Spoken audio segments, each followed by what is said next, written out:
Là, j'avais de la musique et tout ça, on va sauter par-dessus pour gagner un petit peu de temps. Juste pour vous montrer le genre d'objet métier d'art qui pouvait être présent à Expo 67 comme tel. Ça, c'est une broche qui était faite. Je cherche encore, si quelqu'un sait le fabricant, le concepteur de cette broche-là. Je ne suis pas tout à fait certain, mais c'est une production québécoise, évidemment, qui reprend le design de Julien Hébert et du logo de Julien Hébert, qui était fait au Québec, qui était porté par sous certains costumes officiels, entre autres, à Expo 67. Donc, Expo 67 a vraiment, je parle de l'événement comme tel, a vraiment été marquant pour les métiers d'art pour un certain nombre de raisons. Premièrement, il y a eu 2 expositions métiers d'art à Expo 67. Une exposition au pavillon du Canada qui s'appelait Canadian Fine Crafts ou les métiers d'art au Canada, et une exposition métiers d'art qui était mêlée avec les objets d'art moderne au pavillon du Québec à Expo 67 aussi. En fait, tantôt je vous disais qu'on s'en est rendu compte ce matin à travers les différentes présentations que le lien entre artisanat et métier d'art, en fait, si on le compare au lien entre industrie et métier d'art, on se rend compte ce matin avec les présentations qu'on a eues que c'est effectivement le cas. Il y a très peu de liens, en fait, historiques entre l'artisanat et le métier d'art. C'est beaucoup plus un lien qui est lié à des pratiques de métier, des pratiques commerciales et des pratiques artistiques, des beaux-arts et tout ça. Mais de la part de l'artisanat, c'est plus au niveau de certains principes, au niveau de la décoration et tout ça. Dans l'histoire des métiers d'art au Québec, on a l'impression que le terme métier d'art est un vieux terme, mais en fait, c'est un néologisme qui est arrivé en fait au milieu des années 60. Avant les années 60, dans la documentation, on n'utilise absolument pas le terme métier d'art. Le terme le plus proche qui est utilisé à partir des années 30, aller jusque dans les années fin 50, c'est le terme art et métier. Comme l'école du même, c'était une école d'art et métier. Il y avait ces écoles techniques, en fait, ce qu'on appelait d'abord des écoles techniques, et par la suite des arts appliqués. C'était des écoles d'art et métier, c'est-à-dire qu'on apprenait à la fois des métiers, mais des métiers qui étaient reliés à la pratique artistique. Le terme métier d'art, comme tel, qui est un terme qui vient de la France, est apparu dans le vocabulaire québécois autour de 1965, quand le salon de l'artisanat, qui se déroulait à la place, Palais du commerce. Palais du commerce, merci. C'est un événement qui avait été fondé par la Centrale d'artisanat du Québec, Jean-Marie Gauvreau, dont on a parlé ce matin, qui était surtout lié à des pratiques féminines. Dans le premier salon de l'artisanat, en fait, c'était pas un salon de l'artisanat, c'était un kiosque d'artisanat. Donc on parle de nappes, napperons, etc., qui était dans un salon d'art culinaire en 1955. Les arts artisanat féminins ont été enseignés jusqu'à la fin des années 40 à l'école des arts domestiques, où les femmes apprenaient des bonnes ménagères. Et là, il y avait des cours de poterie, il y avait des cours de piscine Catalogne, etc. Je m'excuse pour les gens textiles, là, je veux dire des absurdités, mais les gens apprenaient à travailler le textile dans cette école-là, dans ce contexte-là. Et en fait, le textile a été transféré dans le domaine des hommes, c'est-à-dire du côté des écoles d'art et métiers, à la toute fin des années 50. Donc, c'est dans ce contexte-là que l'artisanat est arrivé dans ce salon d'art culinaire. Et Jean-Marie Gauvreau s'occupait de ça. Grosso modo, ça a bien marché et finalement, il a fini par avoir un salon indépendant qui s'appelait le Salon de l'artisanat, qui était surtout un salon féminin, mais un peu plus large à ce moment-là, qui a grossi et qui est finalement devenu un événement qui se tenait annuellement dans le temps de Noël au Palais du Commerce. Et en fait, c'est assez intéressant, je ne ferai pas le temps de rentrer dans les détails, mais en 1965, le concept du Salon de l'artisanat est arrivé vraiment à sa fin, c'est-à-dire qu'ils n'ont pas été capables de renouveler leur image à temps.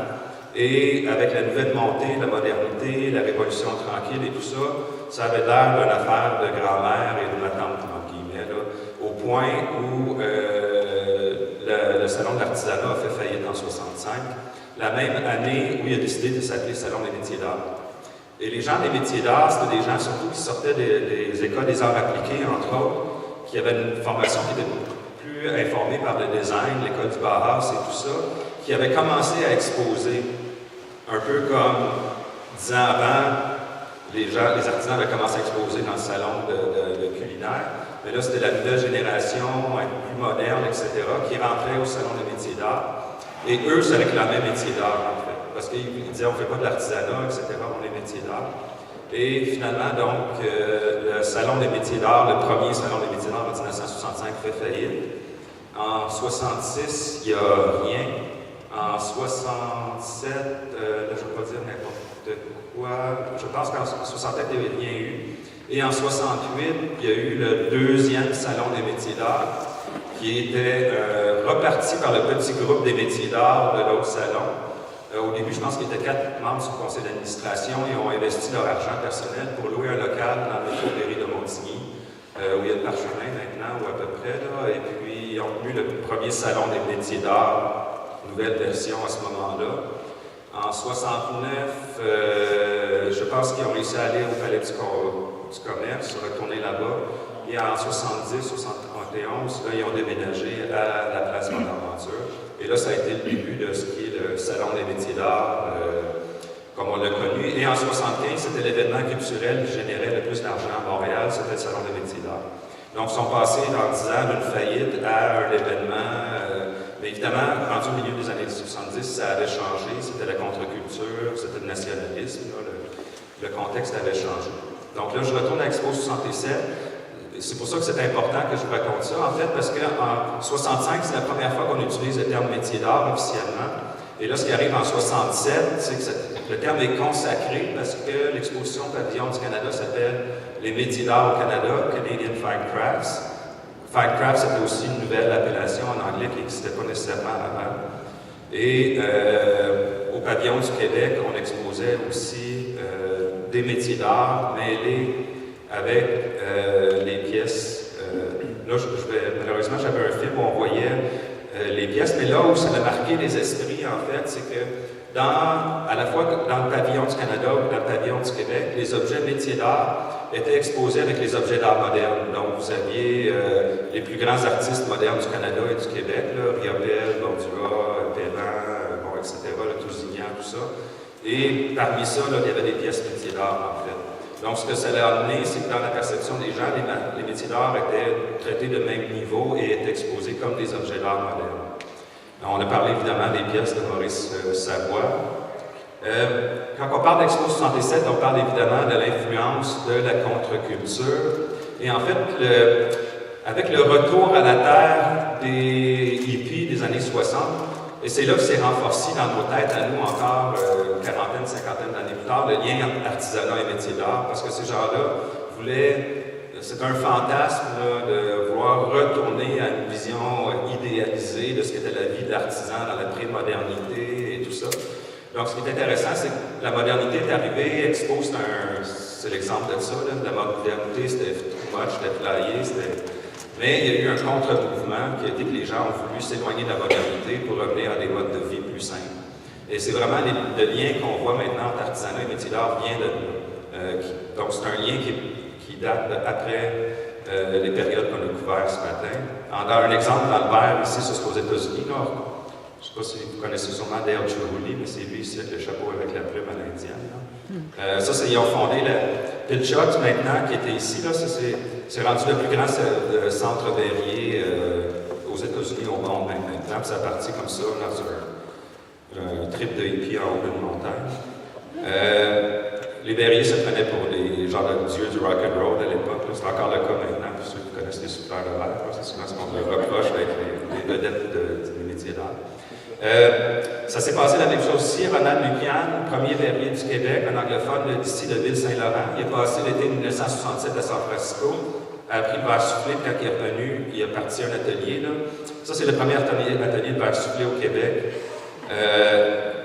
Pas d'eau, pas d'électricité, pas d'eau courante, en haut d'une montagne, pas de route. C'était... OK. Le faux de Ronald, c'est juste pour montrer à quel point. Il n'y avait pas de verre à l'époque, donc il utilisait des bouteilles de bière pour faire ses parfumeuses. Vous connaissez les couleurs, ça c'est une bouteille de bière, ça c'est le bleu Noxema. Ça c'est de la peinture en modèle accolé, sa femme. Son kiosque au Salon des métiers d'art en 1975. fait avec des planches de grange. Je pense qu'il avait même récupéré, en tout cas, c'est des histoires de fou. Là. Il y a quasiment un mur de sa grange, puis qu'il l'avait réinstallé après. C'était vraiment... lui, il voulait vivre de son art dans un trip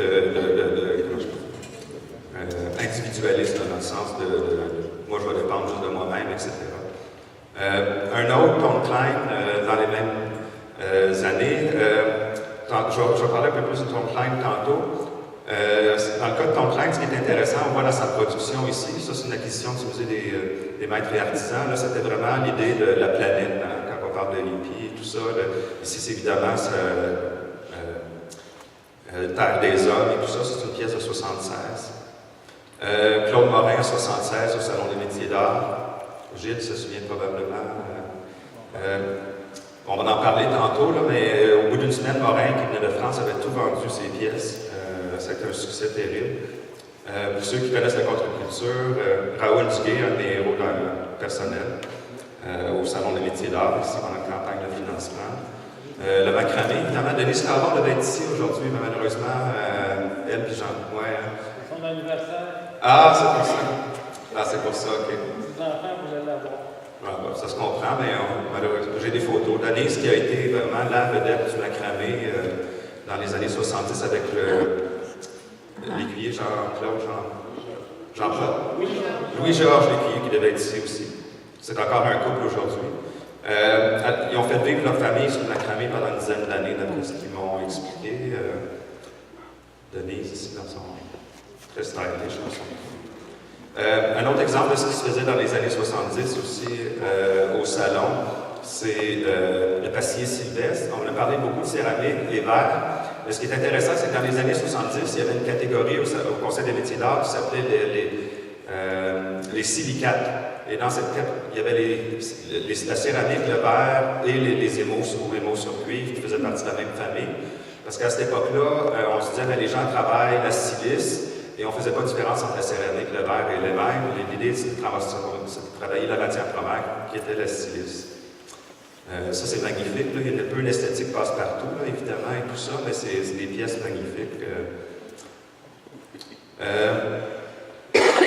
Donc, on va passer dans les autres présentations qui vont aller un peu plus en détail de ce que je veux dire, mais quand on parle de révisionnisme et tout ça, des fois, au niveau du vocabulaire, comme je vous disais tantôt, l'exposition avec le commissaire qui était au musée au pavillon du Canada s'appelait Canadian Fine Crafts, les métiers d'art au Canada.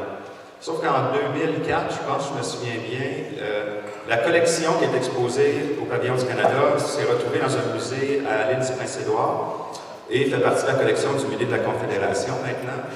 Et là, c'est pour regarder, ils ont republié quasiment 20 ans plus tard. Et là, c'est devenu la collection canadienne d'artisanat d'Expo 67.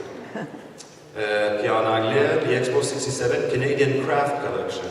Le Fine Craft, c'est plus là, puis le métier d'art, c'est plus là. Donc, je pense pas que on pourrait blâmer la traduction, etc., mais en même temps, c'est un peu bizarre de se rendre compte jusqu'à quel point les métiers d'art se sont imposés. Puis 20 ans plus tard, on republie en changeant complètement, évidemment, dans le nom des collections, le nom de... Il y a quelque chose qui ne fait pas de sens dans ça, c'est ce que je veux dire, mais malheureusement, c'est des choses qui arrivent. Donc, c'était pour ma grande introduction.